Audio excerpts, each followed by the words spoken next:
Hello everyone! Measurement technologies play core roles in our IoT society.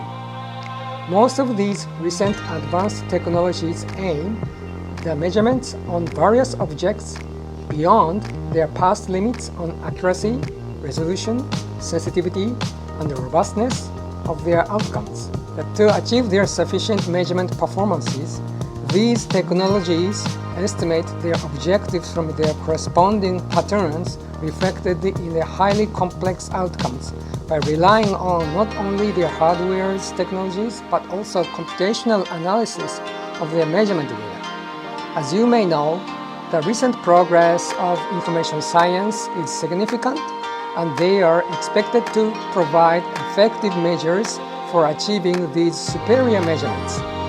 This lecture introduces a new research field named measurement informatics and explains innovative work on machine learning, pattern recognition, signal processing, and statistical techniques developed for the advanced measurement problems.